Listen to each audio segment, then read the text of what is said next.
بخاری کی روایت یہ ہے کہ حضور تبوک میں تشریف فرما تھے، تو کسی صحابی نے کچھ قیامت کے بارے میں سوال کیا تو حضور نے کہا کہ 6 علامتیں جب تک ظاہر نہیں ہو چکے گی قیامت نہیں آئے گی۔ اس میں سے 3 علامتیں تو وہ تھی کہ جو حضور کے انتقال کے فوراً بعد ظاہر ہو گئی،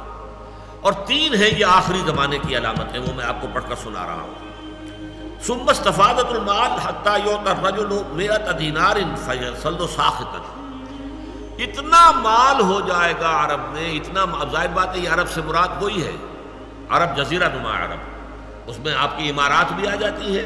اور یہ سعودی عرب بھی آ جاتا ہے، یہ سارا مال اور دولت کا جس طریقے سے وہاں پر پانی کی طرح پھیل رہا ہے، مال اتنا عام ہو جائے گا کہ یہ حالت ہو جائے گی کہ ایک شخص کو 100 دینار بھی دیے جائیں گے تب بھی وہ ناراض ہوگا، کیا دیا مجھے، کچھ بھی نہیں دیا۔ 100 دینار اس وقت کے حساب سے بہت بڑی شے تھی۔ ثم فتنۃ لا یبقى بیت من العرب الا دخلته،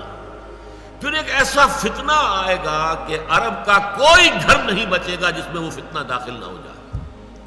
یہ مغربی تہذیب کا فتنہ، عریانی کا فتنہ، بے حیائی کا فتنہ، شراب نوشی کا فتنہ، زناکاری کا فتنہ، کوئی گھر جو ہے بچا ہوا، گھر گھر میں جو ہے، میں نے تو خود دیکھی ہیں جا کر، گھر گھر میں وہ وہاں پر جو ہے وہ شراب خانے موجود ہیں، گھر گھر کے اندر، باہر ہے اپنی جگہ پر ہے چھپا ہوا، لیکن یہ کہ سارا معاملہ جو ہے جس طرح وہاں پہ فحاشی اور عیاشی جو ہے پھیل گئی ہے، اور ان عرب امارات کے اندر جو کچھ ہو رہا ہے کہ کوئی گھر نہیں رہے گا جس میں کہ فتنہ داخل نہ ہو جائے۔ ثم ہدنۃ، اس کے بعد ایک صلح ہوگی تمہاری، تکون بینکم و بین بنی الاصفر،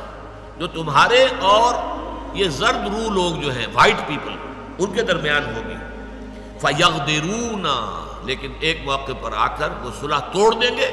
بغاوت کریں گے، بے وفائی کریں گے۔ فیاتونکم تحت 80 غایۃ تحت کل غایۃ 12 نفرا الفا، کہ پھر وہ تم پر حملہ آور ہوں گے 80 جھنڈوں کو اس کے ساتھ لے کر، اور ہر جھنڈے کے نیچے 12,000 کی نفری ہوگی، 12 8 96، تقریباً 10 لاکھ کی نفری کے ساتھ یہ حملہ ہوگا۔ یہ حملہ ہے جس کے لیے نیٹو تیار کیا جا رہا ہے، اس لیے کہ جب دوبارہ ری آرگنائزیشن ہوئی ہے نیٹو کی تو پوچھا گیا کہ کس کے لیے تیاری اب ہو رہی ہے، USSR تو تحلیل ہو چکا، ختم ہو چکا، تمہارے قدموں میں گرا ہوا، تمہارا دیا ہوا کھا رہا ہے اب، لہذا اس کے اندر تو کوئی ضرورت نہیں ہے کہ وہ تمہارے مقابلے میں کھڑا ہو، اب کس کے لیے؟ انہوں نے صاف کہا کہ ہمیں مسلم فنڈامنٹلزم کا خطرہ ہے۔ کسی بھی وقت یہ جو بھی اس وقت ہو رہا ہے اسرائیل میں اور فلسطینیوں کے مابین، اگر یہ آگ بھڑک اٹھی، کبھی اگر قبۃ الصخرہ گرا دیا گیا، مسجد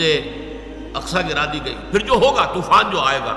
اس سے پھر ایک بہت عظیم جنگ کا معاملہ ہوگا۔ اس حدیث میں الملحمۃ العظمیٰ کہا گیا،